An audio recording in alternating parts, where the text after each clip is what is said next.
Mga mahal kong kasama, ang impeachment na ito ay napakarami ding tsismis, napakaraming iskandalo ng tungkol sa bayaran, sa alok, ng kung ano-ano. Dahil po dito, muli po, inihikayat ko ang aking mga kapwa lingkod bayan na bigyang prioridad ang pagkakaisa, katatagan ng ating institusyon at kapakanan ng sambayan ng Pilipino. Mga mahal kong hukom, alam ko po na napakainit at napakamabigat ang hangin dito sa ating bulwagan. Punong-puno ng tensyon, palaisipan, pero habang abala po tayo sa politika, maraming mahalagang panukala ang hindi nabibigyan ng pansin. Mga panukalang batas na hindi tungkol sa kapangyarihan, kundi tungkol sa buhay, sa sakit, sa gutom, sa karapatan ng manggagawa. Tulad na lamang po ng medical cannabis bill. Hindi po ito usaping droga. Ito'y usaping dignidad. Araw-araw may mga batang may epilepsy, may mga cancer patients, may mga nanay at tatay na umiiyak sa sakit, humihingi ng legal na lunas. Nandito na po ang solusyon, pero pinapatagal pa natin. Gaano ba katagal natin hahayaang magdusa ang kapwa natin? Isa pa po, ang mga panukala ukol sa pagtataas ng minimum wage ng mga manggagawa sa pribadong sektor. Hindi po nagpapahinga ang presyo ng bilihin. Ang pamasahe, pagkain, renta, lahat po ay tumataas. Pero ang sahod, naiiwan. Kailangan po nating ipaglaban ang manggagawang Pilipino. Ibigay na natin ang nararapat para sa kanila. Isa pa po, ang Revised Cooperative Code Bill na nakapasa na sa ikatlong pagbasa sa mababang kapulungan at pinagdidiskusyonan pa rin sa komite sa Senado. Ito po para sa mga magsasaka, mangingisda at maliliit na negosyante. Pinal na sana, isang boto na lang, pero naisang tabi pa. Sila po ang bumubuhay sa probinsya. Sila rin ang tunay na haligi ng lokal na ekonomiya.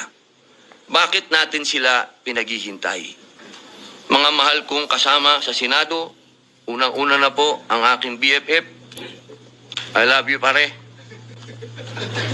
Alam kong may kinakaharap tayong seryosong krisis pampolitika.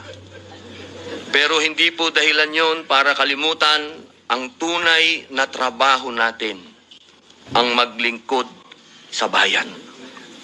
Ang hustisya pwedeng isabay sa serbisyo, hindi kailangang mamili.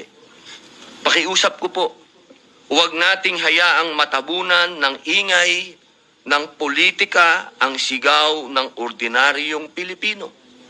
Habang pinagdidibatihan natin ang impeachment, may mga kababayang tayong inihintay ang gamot, dagdag sahod at ng pag-asa. Bawat araw ng delay, may nawawalan ng lakas ng loob. Bawat hindi pagtutok, may Pilipinong nawawala ang tiwala. Ilan lamang ito sa mga panukalang batas na naantala dahil sa usapin ng impeachment. Ito po ang panawagan ko bilang inyong kasama. Tulungan natin ang mga panukalang tunay na may silbi. Panahon na po para pakinggan ng bayan. Naniniwala po ako na ang pag-usad ng impeachment ay hindi makabubuti sa ating bayan. Ang ganitong hakbang ay hindi lamang nagbubunsod ng lalong pagkakahati-hati ng ating sambayanan, kung hindi isa ring sagabal sa patuloy na pagganap ng ating mga tungkulin legislatura, lalo na po sa Senado. Sa halip na ituon natin ang ating oras, talino at lakas sa mga panukalang batas at programang makatutulong sa pagbangon ng ating ekonomiya at kapakanan ng mamamayan, tayo'y nalilihis sa usaping hindi agarang dapat aksyonan. Napapabalita pa nga na bumagsak po ang ating net foreign direct investment inflows ng bansa mula Marso ngayong taon dahil sa political instability. Pati na rin po ang ating turismo sa bansa. Mula Enero hanggang Abril nitong taon, ang dami ng dumarating na turista sa bansa ay bumaba ng 0.82% kumpara noong nakaraang taon. Lahat po ito political instability.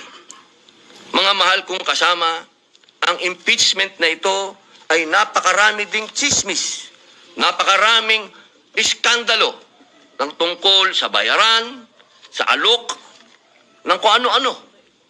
Dahil po dito, muli po, inihikayat ko ang aking mga kapwa lingkod bayan na bigyang prioridad ang pagkakaisa, katatagan ng ating institusyon, at kapakanan ng sambayan ng Pilipino.